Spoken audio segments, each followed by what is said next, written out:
Ուրեմն ինչ տեղի ունեցավ անցած շաբաթ շատ ուշագրավ թեմաներից որպես այդպեսին ամենաառաջինը դա բնականաբար ամերիկյան հանրապետական ինստիտուտի հարցումների հրապարակումներ, որոնք անց էին կացրել հարցումներ ու այդ հարցումների համաձայն ինչ իրավիճակ կար քաղաքական դաշտում։ Շեստებ սա պատվիրողը այս հարցման ամերիկացիներն են, այսինքն ինչ որ բան է էլի, քաղաքական շահագրգռվածություն չունեցող ու նեյտրալ ու վստահելի հարցումների մասին է խոսքը, առնվազն շատ ավելի վստահելի, քան այն հարցումները, որոնք որ Ռոբերտ Քոչարյանը ու ընդդիմադիր դաշտի մյուս ակտորները պարբերաբար ցուցադրում ու հրամցնում են մեզ։ Ուրեմն IRA-ի հարցումներով ինչ է ստացվում։ Ստացվում է, որ քաղաքացիական պայմանագիր ըստ այդ հարցումների ունի 3 անգամ ավելի շատ ձայն, քան Կարապետյանների Գերդաստանը եւ 8 անգամ ավելի շատ ձայն, քան Ռոբերտ Քոչարյանը։ Ու ակնհայտ էր, որ այս հարցումները պետքա ցնցումների մեջ գցեին Հայաստանի ընդդիմադիր քաղաքական դաշտին ու դրանից հետո ամեն մեկը լծված մի գիծ է առաջ տանում, մի նոր բան է մոգոնում որպես այդպեսին ու փորձում է դա մատուցել մեզ։ Բայց իչևէ, չգիտեմ, ինձ թվում է դա նրանց մոտ այդքան էլ լավ չի ստացվում։ Օրինակ տեսել եք, որ Սամվել Կարապետյանի թիմը հրապարակեց ինչ-որ պսևդո հարցումներ, որի թվերին չեմ ուզում անդրադառնալ հարաբերակցության ուժերի եւ մնացածի, բայց այնտեղ մի ֆանտաստիկ դրվագ կար իրականում այդ հարցումներում, որն է այդ ֆանտաստիկ դրվագը, ուրեմն մարդիկ պատասխանում են, այսքանը ասել օրինակ ԿՊ-ին կընտրեմ, այսքանը պատասխանելա, որ Սամվել Կարապետյանին այսքանը չի կողմնորոշվել, այդ բոլոր պատասխանները, որ գումարում ես իրար, ստացվում է 101%։ Այսինքն 101%։ Այս ընտրությունների լինելու է 101%, սա ենթադրում եմ ինչ-որ նոր ուժի ցուցադրություն է, ուժի նոր մակարդակի են հասել, որ մաթեմատիկական ինչ-որ նոր գործիքներ են դնում ու 101%-ի է հասնում այդ ամեն ինչը, բայց չգիտեմ, սա բացի ծիծաղից, օրինակ իմ մոտ նրանց այդ ուժային ինչ-որ խղճուկ միտումները իմ մոտ օրինակ ասեմ, բացի ծիծաղից ուրիշ բան չեն առաջացնում։ Ինչևէ, անցած շաբաթ մի ուրիշ շատ հետաքրքիր բան տեղի ունեցավ։ Ռոբերտ Քոչարյանի խմբակցության ամենաակտիվ պատգամավորներից մեկը Քրիստինե Վարդանյանը հայտարարեց, որ այո, ուղիղ տեքստով սկզբից ասում են, ընտրություններից հետո ընդդիմությունը միավորվելու է։ Այսինքն ինչի մասին է խոսքը, որովհետև շատ է խոսվում, թե Գյումրու սցենարի մասին, թե այն մասին, որ Գյումրիում ընդդիմադիր ուժերը փաստացի խաբել են Հայաստանի Գյումրու քաղաքացիներին, Մարկուն Գրիգորյանը, եթե կհիշեք, ընտրությունների ժամանակ ինչ էր ասում, ասում էր, այ ես թույլ չեմ տալու, որ ԿՊ-ն Վարդանիկի միջոցով քաղաքը վերցնի, թույլ չեմ տալու, կյանքս էլ կտամ, ես էլ կտամ, այն էլ կտամ, մի խոսքով ամեն ինչ կտամ, բայց նման բան թույլ չեմ տալու։ Եվ ինչ տեղի ունեցավ ընտրություններից հետո, Մարտուն Գրիգորյանը, որպես Սերժ Սարգսյանի հավատարիմ պատգամավոր, գնաց ու ընտրեց այն Վարդան Ղուկասյանին կամ Վարդանիկին, որի իշխանություն վերցնելը ինքը խոստանում էր ամեն կերպ թույլ չտալ կամ ոչ մի պարագայում թույլ չտալ, եթե այդպես կուզեք։ Բայց ինչևէ, այս ընտրություններից առաջ էլ բնականաբար ակնհայտ է ու դրա մասին Քոչարյանն էլ ասել, մյուս ընդդիմադիր գործիչներն էլ են ասել, որ իրանք ամեն ինչ անելու են, որպեսզի ստանան հենց Գյումրու սցենար։ Ինչա դրա համար պետք իրանց։ Իրանց դրա համար պետք է, որպեսզի քաղաքացիներին կարողանան խաբեն, որպեսզի քաղաքացիները օրինակ մտածեն Սամվել Կարապետյանը այդքան էլ կապ չունի դե Քոչարյանի հետ, դե սա ուրիշ է, սա այն չի, Սերժ Սարգսյանի հետ օրինակ Արման Թաթոյանը այդքան էլ կապ չունի, դե տարբեր են, ուրիշ են, էս են, բայց վերջում ընտրություններից հետո այդ մի քանի գլխանի դևը, այդ բոլոր գլուխները պետքա միավորի ու դարձնի մեկ գլխանի դև, որն էլ պետքա հոշոտի Հայաստանի Հանրապետության քաղաքացիներին, բայց նախ սկզբի համար ակնհայտորեն պետքա հոշոտի Հայաստանի Հանրապետության քաղաքացիների փողերը, ինչը օրինակ ըստ մեղադրանքի սկսել էր անել Վարդանիկը, որը բռնվեց կաշառք լափելու մեղադրանքով։ Եթե հետևել եք այդ ամեն ինչին, վստահ եմ, որ անպայման այդ ամեն ինչը նկատած կլինեք։ Մեր եթերը նորմալ չէ բոլոր հարթակներով, շատ լավ, Դա լավ է, որ մեր եթերը նորմալ է, ոնց որ բողոքներ էլ չկան, որ ձայնի հետ կապված խնդիր կա, մնացածի հետ կապված խնդիր կա, եթե էլի եմ ասում, եթե այս ֆորմատը լավ աշխատի ու իրան արդարացնի, ես խոստանում եմ, որ այն պարբերական կդարձնենք առնվազն։ Հաջորդ թեման, գիտեք թե, որ Սամվել Կարապետյանը չի կարող, առհասարակ չի կարող Հայաստանում լինել ոչ պատգամավորի թեկնածու, ոչ պատգամավոր, ոչ վարչապետի թեկնածու, ոչ վարչապետ, ոչ նախարար, փոխնախարար կարծեմ կարա լինի, բայց դա դեռ պետքա ճշտել։ Ինչևէ, գիտեք որ չի կարող լինի ու մարդկանց մոտ շատ հարց է ծագել, լավ, այս մարդը եթե չի կարող ոչ մի բան լինի, ոչ մի պաշտոն ինքը անձամբ չի կարող զբաղեցնի, քանի որ ինքը եւ Կիպրոսի քաղաքացիա եւ հատկապես Ռուսաստանի քաղաքացիա, այս մարդը ինչի համար է ում համար է այս մարդը մասնակցում ընտրությունների, ինչ է փորձում անի սրանով ու շատ ակնհայտ է թե ինչ են փորձում անել, նույն Ռոբերտ Քոչարյանի էլի խմբակցության падգամավոր Քրիստինե Վարդայանի խոսքին պետք է վերադառնանք։ Այդ խոսքի շրջանակներում ամեն ինչ շատ ակնհայտ է դառնում։ Ակնհայտ է դառնում, որ այդ մարդիկ մասնակցում են որպեսզի իրենց ձայները տան Ռոբերտ Քոչարյանին վերջում։ Գերակնհայտ է դա դառնում։ Եթե լսեք Ռոբերտ Քոչարյանի խոսքերը, նրա խոսույթը առհասարակ այն մասին, որ դե ես եմ ուժեղը, ես եմ փորձառուն, ես 2 անգամ կարողացել եմ, 3-րդ անգամն էլ ընդդիմությունը պետք է միավորվի վերջում, ում շուրջ պետք է միավորվի։ Սամվել Կարապետյանի շուրջ միավորվել չի կարող, որտեղ սահմանադրությունը դա թույլ չի տալիս։ Չի կարող 4-5-6 երկրի քաղաքացին Հայաստանում դառնա падգամավոր կամ հատկապես վարչապետ։ Չի կարող նման բան տեղի ունենալ եւ վերջ։ Հետեւաբար այդ միասնությունը որպես այդպեսին կարող է տեղի ունենալ հենց Ռոբերտ Քոչարյանի շուրջ ընդդիմադիր դաշտում։ Եվ ես վստահ եմ, որ ընդդիմությունը ձգտելու է նրան, որ այդ միասնությունը տեղի ունենա Ռոբերտ Քոչարյանի շուրջ։ Բայց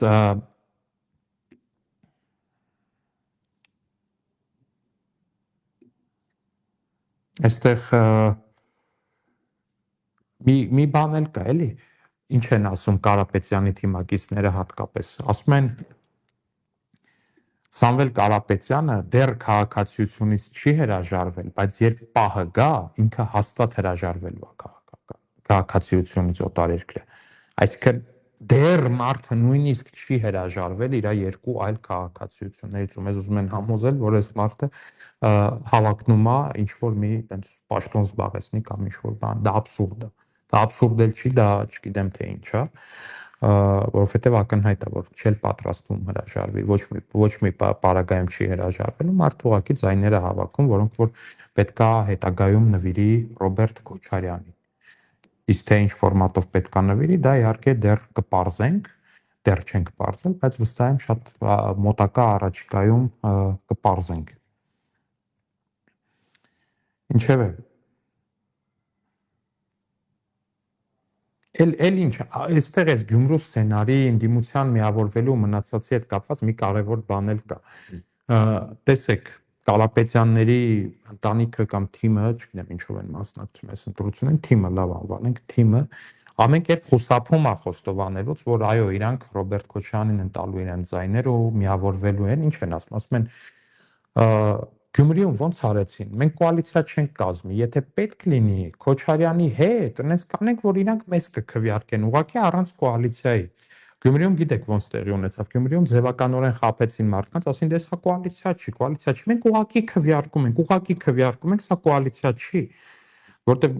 թիմերի դեպքում օրենքը թույլ է տալի, համայնքների դեպքում թույլ է տալիս, որ քվեարկեն ցանկացած մեկին ու նա դառնա քաղաքապետ, ասենք ամեն խմբակցությունից կարա 2-ական հոգի քվեարկի ինչ որ մեկի օգտին, 3-ական հոգի ինչ որ մեկի օգտին, բայց համապետական ընտրությունների դեպքում, վարչապետի ընտրության դեպքում օրենքը ինչ ասում, օրենքը այստեղ շատ հստակ է ու շատ ավելի խիստ է օրենքը։ Օրենքը ասում է, որ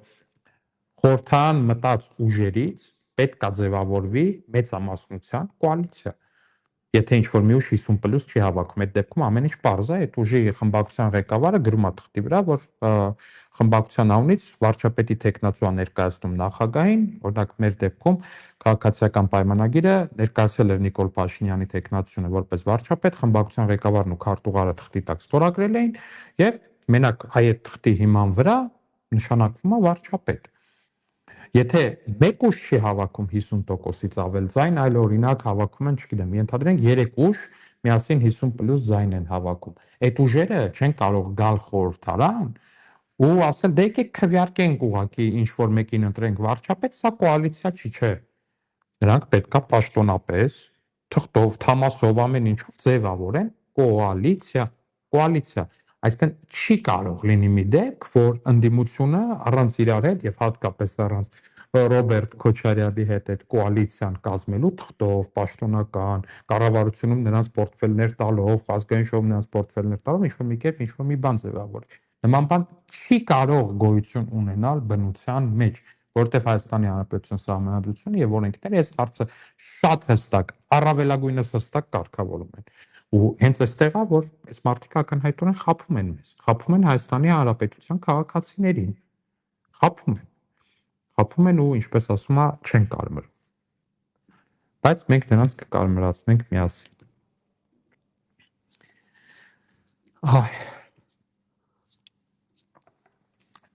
Քանի խոսում ենք Քոչարյանից, մի ֆանտաստիկ բան տեղի ունեցավ նաև անցած շաբաթ։ Ռոբերտ Քոչարյանի թիմը կհիշեք, որ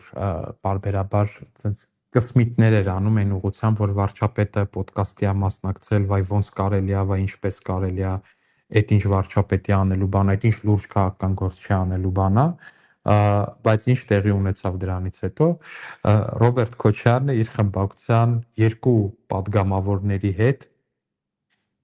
ոդկաստ սկսեց վարել, որը ոդկաստ չէր իմ ընկալմամբ, դա ոդկասթի նմանակում էր եւ ես վստահ եմ, որ իմ ոդկասթի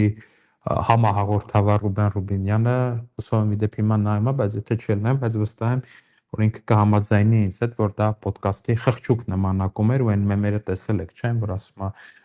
«Не повторимый оригинал ու жалкая пародия», տենց մի բան արժի պարոն Ռուբինյան իրար հետ սարքենք։ Ինչևէ այդ ոդկասթի ընթացքում ինչի մասին էր դա ու ինչի մասին էր այդ ոդկասթն առհասարակ, մարդը փորձում էր լուրջ դեմքով նստած իրան ներկայացնել որպես սառնասիրտ ու գործանող նախագահ։ Հասկանում եք, գործանող Ռոբերտ Քոչարյանը փորձում է իրան ներկայացնի գործանող ու ինչն ավելի ծիծաղալի է դարձնում այս ամեն ինչը, իրան փորձում է այդպեսին ներկայացնի մեր հետ համեմատությամբ։ Հասկանում եք, մեր հետ համեմատությամբ ինքը ուզում է իրան ներկայացնի գործանող, ու սրա մասին իրականում առիթ ունեցել եմ Պետրոս Ղազարյանի մոտ իմ հարցազրույցում խոսելու, բայց հիմա էլ չեմ զլանա ու կասեմ, թե ինչ է նշանակում իրականում գործանող եւ ինչ է նշանակում իրականում, չգիտեմ, պարապ ինչ որ մի ուրիշ բան անող։ Տեսեք, Ռոբերտ Քոչարյանը, երբ որ եղել է նախագահ 10 տարվա ընթացքում, կառուցել է 1000 կիլոմետրից քիչ ճանապարհ, 1000 կիլոմետրից քիչ ճանապարհ, 1000 կիլոմետրից։ Դա Քրքորյանի փողերով, դա էսմի փողերով, նիսի հիմնադրամով, այն մեկով, այդ ամեն ինչով իրար հետ կառուցել է 1000 կիլոմետր ճանապարհ ու վայ այդ կառուցածին, երևի այդ կառուցածը չգիտեմ ինչքան է գնացել, բայց մենք Հայաստանի Հանրապետության ճանապարհների վիճակը միանշանակ հիշում ենք։ Մենք 7 տարվա ընթացքում կառուցել ենք 4735 կիլոմետր ճանապարհ։ Համեմատեք էլի 10 տարում 1000-ից քիչ ու 7 տարում 4735։ Այս երկու թիվը դրեք իրար կողք ու համեմատեք, տեսեք ով է գործանող։ Կամ գործանելու հետ կապված մյուս բան, ասում եմ գործանող, շատ լավ։ Մենք հիմա կառուցում ենք 500 մանկապարտեզ։ Դրանցից 186-ը, եթե չեմ սխալվում, հենց այս բային պատրաստ են ու գործում են, մնացածը կառուցման փուլում են, շուտով պատրաստ կլինեն իհարկե։ 186-ը այս բային գործում են։ Կառուցման փուլումները դաժե մի կողմ եմ դնում։ Եկեք գնանք դրանք քանի մանկապարտեզ է կառուցել Ռոբերտ Քոչարյանն ու Սերժ Սարգսյանը միասին։ Եկեք գնանք ու միասին նայենք, թե քանի մանկապարտեզ են միասին կառուցել Սերժ Սարգսյանն ու Ռոբերտ Քոչարյանը։ Իսկ այդ թիվը հնարավոր կլինի մի ձեռքի մատների վրա հաշվել լավագույն դեպքում։ Իսկ իրականությունը այն է, որ մանկապարտեզ ոչ թե չեն կառուցել պարզապես, այլ եղած մանկապարտեզները, գոյություն ունեցող մանկապարտեզները, այս երկուսի թիմակիցները մեջ են արել։ Երևանում քանի մանկապարտեզ է սեփականաշնորհվել։ Քանի մանկապարտեզ է Երևանում սեփականաշնորհվել ու դարձել ինչ-որ մի Քոչարյանասերժական պաշտոնյայի գեղեցկության սրահ, հյուրատուն, տուն, վերջի վերջո, ինչ-որ մի բան, քանի տենց մանկապարտեզի դեպք մենակ անձամբ ամեն մեկը, եթե Երևանում եք ապրում, ինքներդ գիտեք։ Բոլոր վարչականներում տենց բան տեղի ա ունեցել։ Ու դրա համար է հիմա, որ Երևանում երեխեքը ամիսներով, եթե ոչ տարիներով մանկապարտեզի հերթի են ու խեղճ ծնողները կամ ստիպված են թանկարժեք մասնավորներ տանել, մասնավոր մանկապարտեզներ տանել երեխեքին, կամ էլ տարիներով հերթի մեջ սպասել ու այդպես էլ չունենալ հույսը, թե երբ է վերջապես իրանց հերթը ասեն։ Մենք կառուցում ենք։ Իրանք սեփականացնում էին, մենք կառուցում ենք։ Էդ է իրանց գործանել։ Ասում եմ, եկեք ամեն մի քաղաքական թիմ գնա իր կառուցած մանկապարտեզների կողքը կանգնի եւ մենք միասին համեմատությունը անցկացնենք, եկեք։ Ինչ գործանելու մասին է խոսքը։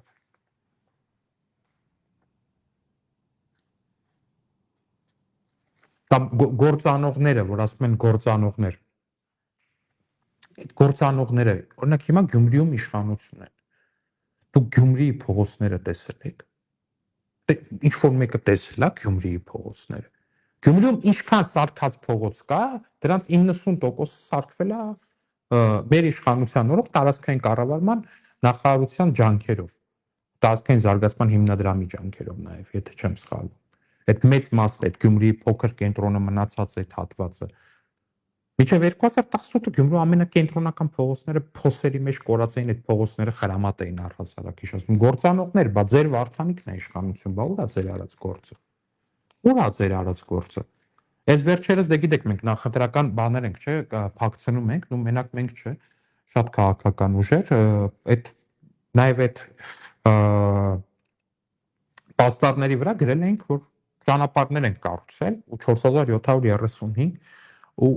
Գյումրիում բարձվեց այդ բիլբորդների համար ինչքան փողոց կա, որտեղ այդ գովազդային վահանակները կան, այդ փողոցները հիմնականում բան են, տենց կառուցված են ու դա գալիս է նրանից, որ համայնքային իշխանությունը մատը մատին չի տալիս, մատը մատին չի տալիս։ Այս վերջերս իդեպ շատ լավ բան տեղի ունեցավ Վանաձորում, մեր մարզպետը Արեն Մկրտչյանը երևի 2 ամիս շարունակ տասնյակ հանդիպումներ ունենալով ավականու անդամների հետ կարողացավ վերջիններիս համոզել, որ պետք է անպայման նիստ ունենալ ավականու, ընդեղ էլի դեպ մենք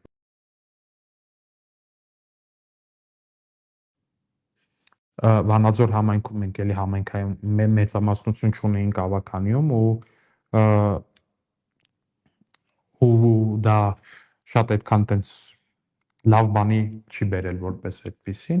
արդյունքում ամիսներ, տարիներ շարունակ նիստ չէր տեղի ունենում ավականու ու կառավարությունը, որ միլիարդները տվել էր Վանաձորին, այդ միլիարդները չէին ծախսում, հիմա վերջապես այդ միլիարդները կծախսվեն ու Վանաձոր քաղաքում օրինակ 40 նոր ավտոբուս կլինի, 50 փողոց կվերանորոգվի, մանկապարտեզներ կկառուցվեն ու այդ ամեն ինչը էլի տեղի կունենա մեր գործ անելու հետևանքով։ Էդ է գործ անելը։ Այ էդ է գործ անելը, Վանաձորը շուտով դառնալու է Հայաստանի ամենագեղեցիկ վայրերից մեկը, հիմա բնությամբ, աուրայով եւ մնացածով, բայց բարեկարգմամբ միանշանակ օրինակ շատ քաղաքների զիջում է Հայաստանում, որտեղ տարիներ շարունակ այնտեղ գործ չի արվել ու հիմա վերջապես այնտեղ շատ մեծ ծավալի գործ է տեղի ունենալու ու արվելու։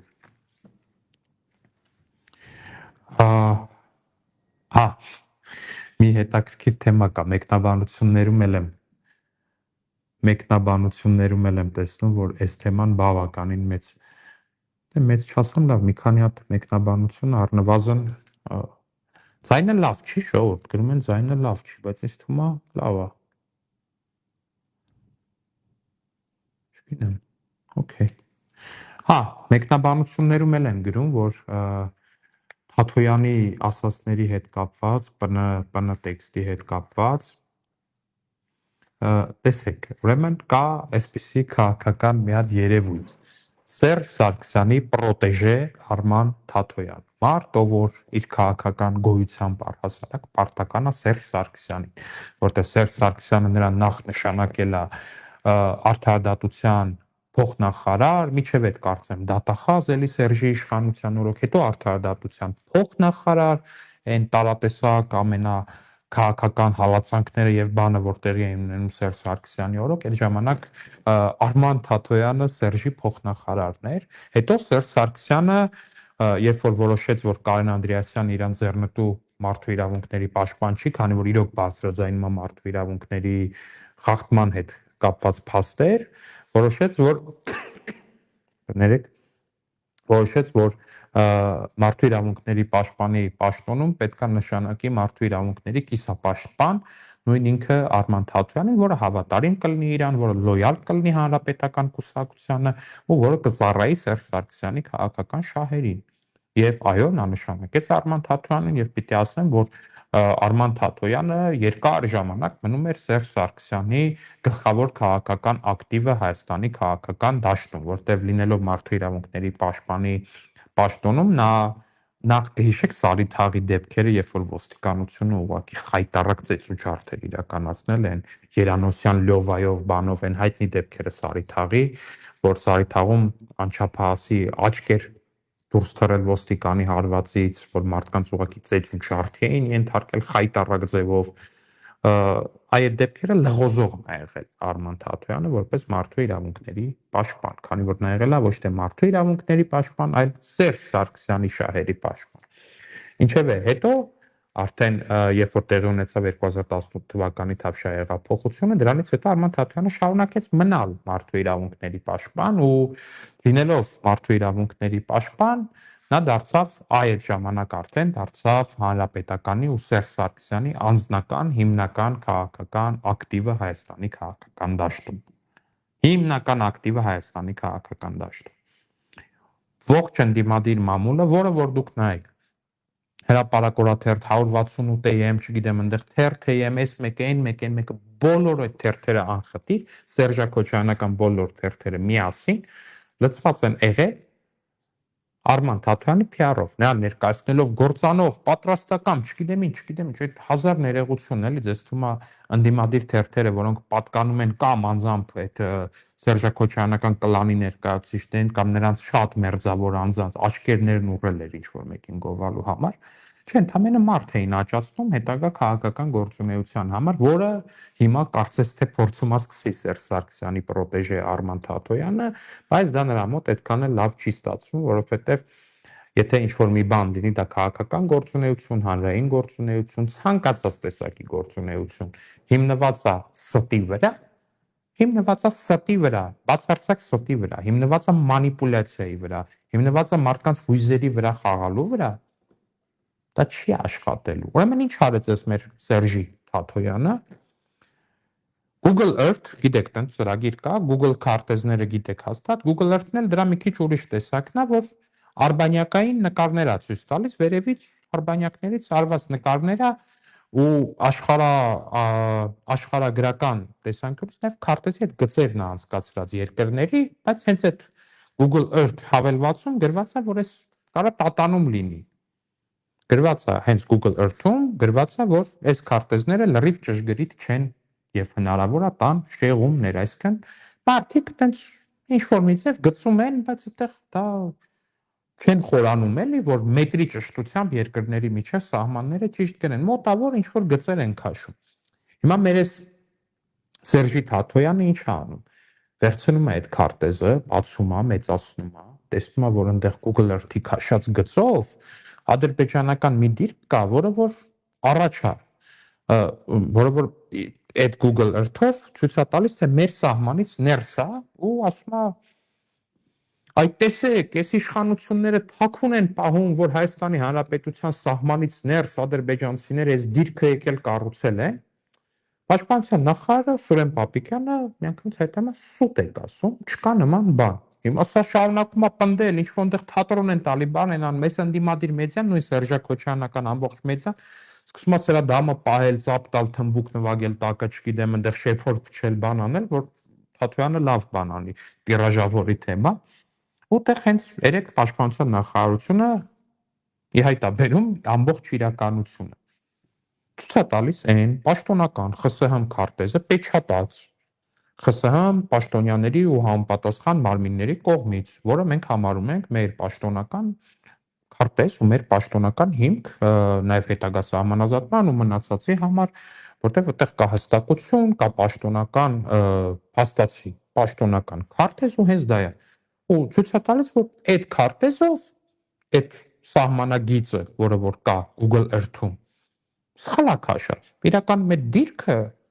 թեև մեր սահմանին շատ մոտ է, բայց մեր սահմանից ներս չի, Ադրբեջանի տարածքում է։ Google Earth-ը կոնկրետ այդ հատվածում մեր սահմանը մի քիչ ավելի առաջ է ցույց տալի, կամ մի ուրիշ հատված, որը Google Earth-ը Ադրբեջանի սահմանն է մի քիչ ավելի առաջ ցույց տալիս։ Հետևաբար չի կարելի Google Earth-ը վերցնել որպես պետական ինչ-որ մի բանի հիմք, որտեղ այդ մարդիկ իրանք են ասում, որ կարա 10 մետրի շեղում տա օրինակ այդ քարտեզը, հենց այդ Google ծրագիրը իր մեջ գրում է, որ կարա 10 մետրի շեղում տա։ Հիմա հրապարակում է այս պաշտոնական քարտեզը ու ասում է, որ ահա այստեղ է դիրքը, իսկ Հայաստանի քարտեզն էլ, Հայաստանի սահմանագիծն էլ դրա հենց դեմ-դիմաց է, այսինքն դիրքը սահմանից ներս չի։ Ու ներողություն խնդրեց ձեզ Արման Թաթոյանը։ Այս ամեն ինչի համար, այս ստի համար, այս մանիպուլյացիայի համար, այս էլի հերթական անգամ մարդկանց sense ողբերգական ինչ որ երանգներով բան ներկայացնելու համար, իհարկե չխնդրեց, որտեվ դա նրա մասնագիտությունն է, որտեվ նա այս ընտրությունների բանն է, Մարտուն Գրիգորյանն է։ Մարտուն Գրիգորյանը ոնց էր Գյումրիում, որ տենց ձևականորեն ասում էր Վարդան Ղուկասյանին քաղաք չունեմ տալու, չեմ տալու, պաշտպանելու եմ, էս եմ անելու, այն եմ անելու, հետո գնաց քվեարկեց։ Հիմա Սերժ Սարգսյանը բան է արել։ Արման Թաթոյանն ասել է, այս ընտրությունների Մարտուն Գրիգորյանն էլ դու կլնես, դու կգնաս կասես բանը նախկին իշխանությունները էս կողմ են կողմ, բայց հետո որ պահը գա քեզ ոնց կասեմ, տենց է կքվեարկես, կստորագրես, ամեն ինչն է կանես։ Այդ ձեռի հետ էլ ես ողբերգական լացակումած տոներով ինչ որ բաները կբարձրաձայնես, էլի, որպես այդպեսին։ Հա, Ադրբեջանը իր տարածքում ինչ որ դիրք է կառուցել եւ մենք էլ մեր սահմանից ներս իրականում ամրաշինական հսկայածավալ կառույցներ են կառուցում։ Դուք տեսել եք, չէ՞, ես այնքան հուսով եմ, որ դուք տեսել եք Պաշտպանության նախարար Սուրեն Պապիկյանի հրապարակած այն տեսանյութերը մեր ամրաշինական կառույցների հետ կապված։ Այնքան հուսով եմ, որ դուք դրանք տեսել եք, այդ հսկայածավալ շինությունները, երկաթբետոնե ահռելի, չգիտեմ ինչ հաստության պատերով, որոնց մեջ մեր զինվորները պաշտպանված են, այն բազմածավալ, չգիտեմ, խրամուղիներով, առանձին յաչեկեքով, այս մեկով, այն մեկով, մի խոսքով տեսանյութում ինչ երևում է, ինչ չի երևում, բայց այդ հսկայածավալ ամրաշինական բաները դուք տեսել եք։ Մենք էլ հետ ենք կառուցում, ժողովուրդ ջան։ Այն երկու գործանող իբր Սերժա Քոչյանին ասեք բախեր, այն ժամանակ մեր զինվորները Տուշոնկի բանկեքի հույսին սահմանից կախած։ Տեսեք իրականում սահմանը ոնց է կարելի պահել ու ոնց են պահում սահմանը ու առհասարակ ինչպես են պաշտպանում զինվորի կյանքն ու առողջությունը, ոնց է դա պետք անել իրականում։ Այդ ամրաշինական կառույցները ուղղակի նայեք, գտեք այդ տեսանյութը ու նայեք անպայման։ Այդ տեսանյութը շատ կարևոր տեսանյութ է, որ դուք դա նայեք, ես վստահ եմ ձեր մոտ որոշակի առումով դուք լիքը բան կհասկանաք։ Դուք կհասկանաք, երբ որ նայեք դրան ու նայեք Սեյրան Օհանյանի կամ Քոչյանի օրոք եղած նախարարների ու մնացածի Տուշոնկի բանկեքի հետ, եթե համեմատեք այդ հսկա ամրոցները, ամրաշինական երկաթբետոնե այդ ահռելի կառույցները, եթե դրանք համեմատեք այդ Տուշոնկի բանկեքի հետ, որտեվ երբ որ ասում են գործանող, համեմատենք երկաթբետոնե պինդ ամրոցները հսկայածավալ ու Տուշոնկի բանկեքը։ Դա մեր ու իրանց արած գործի տարբերությունը, որտեվ իմ համար գերակնհայտ է, էլի բոլոր թվերով ու բոլոր ցուցանիշներով, այսպես այդպեսին գերակնհայտ է, որ եթե իշխանությունների Հայաստանում երբևէ նորանկախ Հայաստանում երբևէ եղած իշխանությունների էֆեկտիվության մրցավազք լինի, իմ համար գերակնհայտ է, թե այդ մրցավազքում ով պետքա հաղթի, ով պետքա հաղթող ճանաչվի, որտեվ նորից եմ ասում, Քոչյանի օրոք թոշակառուները ստանում էին 2-ից 3000 դրամ թոշակ, օրինակ 2000 թվականին 2-3000 դրամ թոշակ էին ստանում։ Ու ինտերնետում այդ կադրերը կա, թե ոնց էին գալիս ցույց անում, ասում լավ 2-3000 դրամա ջանդամ, բայց այս 3-4 ամիս է այդ 2000 դրամը չեք տալի։ Տանը լույս չունենք, հոսանք չունենք, որ ապրենք։ Ոչ մի կերպ չենք կարողանում ապրենք։ Մեզ տվեք մեր թոշակները։ Ամիսներով թոշակառուներին թոշակ չէին տալի։ Մենք երիք չէ 2018-ին եղած նվազագույն 16000 դրամ այդ չնչին կենսաթոշակը բարձրացրել ենք ու դարձրել ենք 46000 դրամ, որն էլ բոնուսով դառնում է 56000 դրամ։ Այդ նայեք էլի, 16-ից 56,000 դրամ է դառնում նվազագույն կենսաթոշակը։ Մի հատ էլ մեր տատիկներին ու պապիկներին անվճար առողջապահական ապահովագրություն ենք տվել։ Անվճար առողջապահական ապահովագրություն։ Մարդիկ գնում են միլիոնների վիրահատություններ են ստանում, միլիոնների վիրահատություններ են ստանում, դեղեր են ստանում տասնյակ հազար դրամների ամսական, ու սա էլ է դառնում էլի թոշակի բարձրացում։ Սա էլ է դառնում թոշակի բարձրացում, որտեղ նախկինում այդ մարդիկ իրանց գումարի շատ մեծ մասը ծախսում էին հենց դեղերի վրա, իսկ հիմա արդեն այդ գումարը մնում է իրենց ու կարողանում են այլ ծախսեր հոգալ դրանով։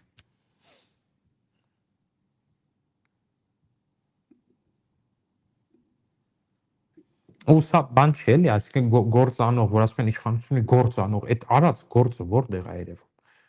Այդ արած գործը կամ ենթակառուցվածքն է, կամ սոցիալականն է, կամ պաշտպանականն է, կամ ռազմականն է, չգիտեմ, ո՞րն է այդ արած գործը։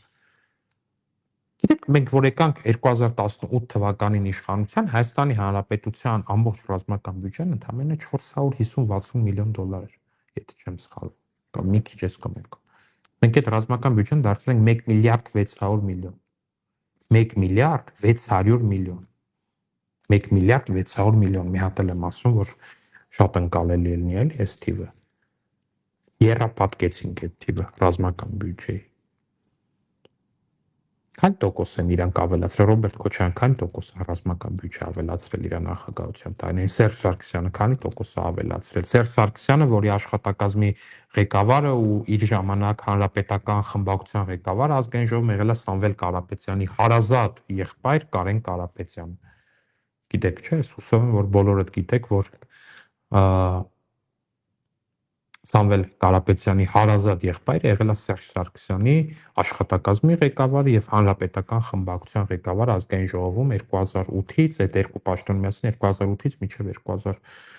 չէ՞, երևի 17 թիվը եղել է այդ խմբակցության անդամ, աշխատակազմի ղեկավար, խմբակցության ղեկավար ու եւ այլն։ Այդ պաշտոններն է զբաղեցրել մարդ տարիներ շարունակ։ Ինչքան են ավելացրել։ Ինչքան են ավելացրել այդ մարդիկ ռազմական բյուջեն, քանի տենց միլիոն դրամ։ Մենք միլիարդից ավել ռազմական բյուջե ենք ավելացրել։ Միլիարդից ավել ռազմական բյուջե ենք ավելացրել։ Իրանք երկու նախագահով միասին երևի մի 200-300 միլիոն ավելացրած ունեն։ Այդ ուժեղներով, բաներով, դեսերով, դեներով։ Իրանք ուժը կայացել ամենակ սեփական գրպանները լցնելու մեջ։ Սեփական գրպանները լցնելու մեջ, որտեղ էլի եմ ասում, օրինակ, բանա, այս քո միլիոն դոլարը բերանով եք ասում, որ Ռոբերտ Քոչարյանի արդեն պաշտոնապես հաստատված գույքն է այդ։ 200 միլիոն դոլար այդ տեսանկյունից, հա, գործ արել է, ինչ խոսք, սեփական գրպանները լցնելու տեսանկյունից անխնա գործ են արել, ուղղակի անգերազանցելի գործ են արել երևի։ Ու այդ գործը, չգիտեմ, երբևիցե կհաջողվի Հայաստանի։ Ես մեծ վստահություն եմ, որ Հայաստանի ոչ մի հաջորդ ղեկավարություն այլևս երկրի կառավարությունը չի կարողանալու այդ արած գործը կրկնել, որտեղ դա անգերազանցելի աշխատանք է սեփական գրպանները լցնելու տեսանկյունից։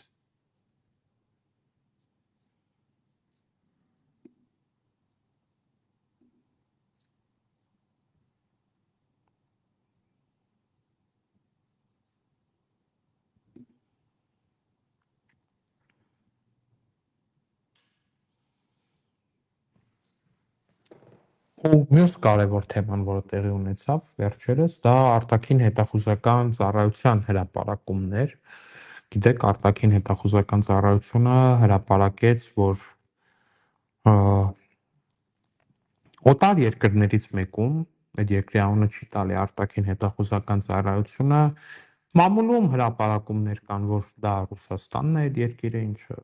շատ զարմանալի է։ Ոչ մեկ չէր կարող սպասել, որ ասում է։ Օտար երկրներից մեկում ըստ մամուլի հրապարակումների Ռուսաստանում ճնշումներ են գործադրվում հայազգի եւ Հայաստանի քաղաքացի գործարարների վրա։ Մարդիկ գնում են, ինչ որ մարդիկ ներկայանում են, ասում են մենք այս երկրի հատուկ ծառայությունների ծառայող ենք եւ դու պիտի փող տաս նախ Հայաստանում քաղաքական գործունեություն ծավալող ինչ-որ մի քաղաքական ուժի, էլի մամուլում հրապարակումներ կան, թե դա որ ուժի մասին է խոսքը, ու դրանով էլ չի սահմանափակվում, բայց որ իրազեկ քաղաքացիների միավորումը նաև հրապարակեց, որ այդ մարդկանց վրա դրվում է կոնկրետ պլան, որ նաև ապահովեն Ռուսաստանից Հայաստանի Հանրապետության քաղաքացիների հոսքը Հայաստան եւ նրանց մասնակցությունը ընտրություններին։ Ես նաև պարբերաբար նամակներ եմ ստանում այն մասին, որ այդ մարդկանց նյութապես շահագրգռում են, մի մասին ստիպում են, պիտի ասեմ, որ այդ բոլոր նամակները վերահասցեագրում ենք իրավապահ մարմինի, որտեղ եթե Հայաստանի Հանրապետության քաղաքացին ուրիշ երկրից ուզում է գա ընտրության, իրա ցավն էլ տանենք սենց, բացարձակապես, որտեղ այդ մարդը ակնհայտորեն գալու է ու մեզ ընտրելու, բայց եթե այդ մարդու նկատմամբ ինչ-որ քրեորեն հետապնդելի արարք արվում, կա շարքատրվում նրան, մարդուն ստիպող է բարաբերվում, ասում աշխատանքից կազատենք, էս կանենք, վնաս կտանք, քեզ էս մեկը կանենք, այդ դեպքերը արդեն քրեական են ու բոլոր այդ դեպքերը պատժվելու են։ Իսկ եթե քաղաքացին իր կամքով ցանկանում է գալ, մենք միայն ուրախ ենք, որովհետև առավել քան վստահ ենք, որ այդ քաղաքացին գալու է, տեսնելու է իր գյուղի 30 տարի չեղած ու քանդած մանկապարտեզը կառուցված է, տենալու է իր գյուղում երբեք այդ տիպի դպրոց չի եղել, գոմային ինչ-որ մի դոմիկային դպրոց է եղել ու հիմա այնտեղ կառուցված է մի հատ հսկայական դղյակ են, որ ամենաուղիղ իմաստով լուսավոր մեծ սիրուն ֆուտբոլի դաշտով ամեն հարմարությունով այդ մարդը ակնհայտորեն ասելու է լավ, ես ոնց կարամ իմ ձեռը կոտրվի, ես չեմ գնա ուրիշին քվեարկեմ։ Լինելու է գալու է տուն, տեսնելու է, որ իր ծնողը, որ ենթադրաբար կարա թոշակառու լինի, այդ թոշակառուն երբ որ ստանում էր 16000 դրամ, մարդն ստանում է 56000 դրամ։ Տեսնելու է, որ այդ թոշակառու իր ծնողը արդեն ունի անվճար առողջապահական ապահովագրություն, օրինակ, չգիտեմ, աչքերի կատարակտը 700,000 դրամանոց վիրահատությունը գնացել անվճար արել է, ստացել է, մի հատ էլ նոր գնացել 30,000-ի անվճար դեղ է վերցրել, օրինակ, ապտեկայից։ Այդ մարդը ձեզ թվում է գնալու է ինչ-որ ուրիշ մեկին ընտրի, այնքան եք սխալվում, շատ եք սխալվում, ես միանշանակ պնդում եմ այդ մարդիկ գալու են ու իրանք առաջին ամենամեծ փոփոխությունները հենց իրանք են տենալու, որտեղ այդ աստիճանական էֆեկտը չի լինելու իրանց մոտ, էլի, որտեղ որ մարդիկ նախ վարժվում են ճանապարհին, հետո այս մեկին, հետո այն մեկին, եթե երկար ժամանակ չեկած մարդ մտնի, ես վստահեցնում եմ ձեզ, հիմա Հայաստանում շատ բան չի ճանաչի ուղղակի, շատ բան չի ճանաչի ուղղակի։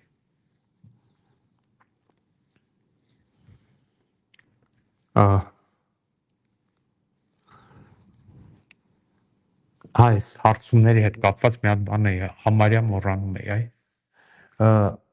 համարյա մոռանում էի, կհիշեք, որ 21 թվականին Գելապ կոչված այդ չգիտեմ ինչը, որը իրեն հարցմանող կազմակերպություն է բանանում, ներկայացնում, այդ ընկերությունը հարցում էր արել այսպես մեծ ու այդ հարցման ընթացքում ներկայացրել էր, թե սկզբից ներկայացրեց, թե մենք ու Քոչարյանը, մենք մի քիչ առաջ ենք Քոչարյանից, հետո ներկայացրեց, որ հավասար ենք ու ամենավերջում ներկայացրեց, թե իբր Քոչարյանը գալիս է ու հաղթի։ Մենք ծիծաղում ենք, որտեղ ակնհայտ էր, որ դա նկարած թվեր են,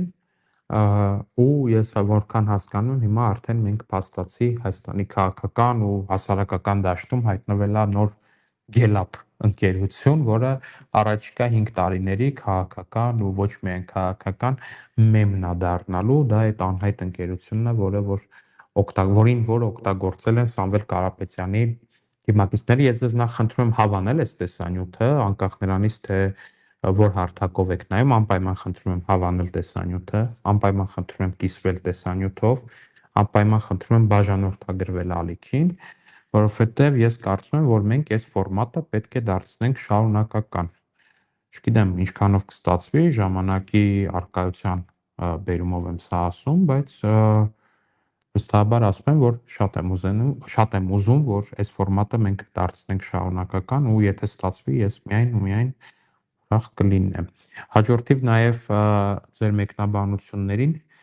կպատասխանեմ հաջորդիվ լայվերում նկատի ունեմ, որովհետև այս մեկը ինձ թվում է բարով խերով այսօր ասում եմ անցկացրեցինք այս երկար տևող լայվերի շարքը, չգիտեմ, շատ վաղուց այսպիսի ֆորմատով չէի խոսել, հիմնականում գիտեք հիմա կարճ այդ ռիլային ֆորմատն է շատ բան, բայց եթե բաժանորդագրվեք ալիքներին ու հավանեք տեսանյութը, նաև մեկնաբանություններում եթե գրեք, որ այս ֆորմատը ձեզ դուր է գալի ու կուզեք, որ այս ֆորմատը շարունակական լինի, առաջիկայում եւս այդպես կփորձենք։ Բաժանորդագրվեք, կիսվեք, հավանեք, առայժմ կհանդիպենք, ինչպես ասում եմ։ Սիրով ձեր Վահագն Ալեքսանյան։